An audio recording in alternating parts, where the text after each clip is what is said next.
আছেন। আমরা ঈদ শুভেচ্ছা বিনিময় করতে আসছি, সাথে সাথে আমাদের ৩১ দফা তারেক রহমান একটু পড়বেন, জি একটু সমন্বয় করবেন সবার সাথে। আসসালামু আলাইকুম। হ্যাঁ দাদা, কেমন আছেন আপনি? হ্যাঁ, এইটা একটু পড়বেন। এইটা হলো আমাদের তারেক রহমানের ৩১ দফা, রাষ্ট্র বিনির্মাণে ৩১ দফা। তো এটা যদি আপনি পড়েন তাহলে বুঝবেন যে আমরা রাষ্ট্র ক্ষমতায় গেলে কি করব, সেই বিষয়গুলো এখানে উল্লেখ আছে।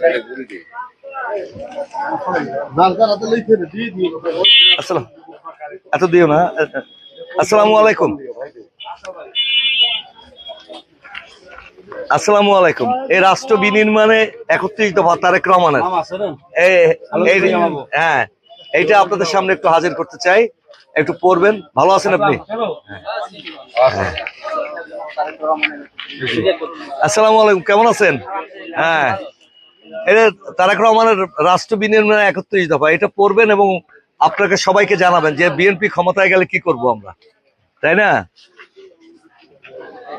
আসসালামু আলাইকুম, এটা একটু পড়বেন। হ্যাঁ, আসসালামু আলাইকুম। এই রাষ্ট্র বিনির্মাণে ৩১ দফা তারেক রহমান, এটা একটু পড়বেন, তাই না? হ্যাঁ, আসসালামু আলাইকুম, ভালো আছো ভাই? হ্যাঁ, এই আমাদের ৩১ দফা মূলত তারেক রহমানের যে রাষ্ট্র বিনির্মাণে ৩১ দফা, একটু পড়বেন ভাই। হ্যাঁ, বাড়ি গিয়ে পড়বেন।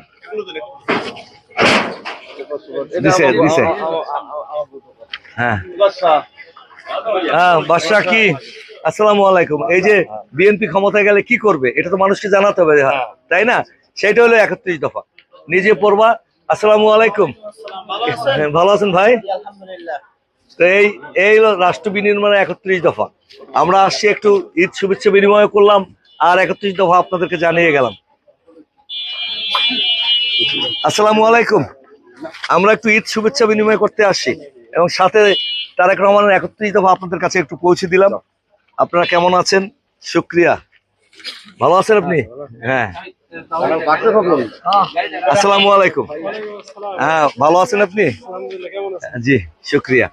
আসলে তারেক রহমান সাহেব রাষ্ট্র বিনির্মাণে ৩১ দফা, অর্থাৎ বিএনপি ক্ষমতা গেলে কি করবে সেই বিষয়গুলো উল্লেখ আছে। জি, এটা একটু পড়বেন ভাইয়া। দাও দাও, তুমি দাও। হ্যাঁ, দিয়ে দাও না। কি এখানে কি বাড়ি এইখানে? তাহলে এটা পড়তে হবে এবং জানাইতে হবে। আসসালামু আলাইকুম।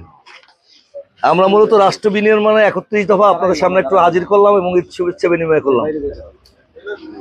আসসালামু আলাইকুম, কেমন আছো বাবা? আমরা ৩১ দফা তোমাদের সামনে হাজির করছি, চিনো তো? তো আমরা বিএনপির পক্ষ থেকে তোমাদের সামনে একটু শুভেচ্ছা বিনিময় করলাম এবং আমরা জানালাম যে তোমরা কেমন আছো, জানতে এলাম। ভালো আছো?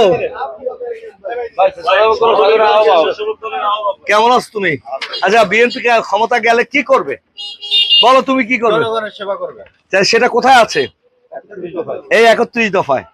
এই ৩১ দফায় যেহেতু আছে, তুমি সদর ইউনিয়ন স্বেচ্ছাসেবক দলের সভাপতি, তোমার তো জানতে হবে, জনগণকে জানাইতে হবে। তোমাকে জনগণ যদি জিজ্ঞাসা করে যে বিএনপি ক্ষমতায় যাবে, তুমি বলো ধানের শীষে ভোট দিতে, দিলে কি হবে, তাহলে এইটা জানাইতে হবে। জি জি জি জি জি বাবা।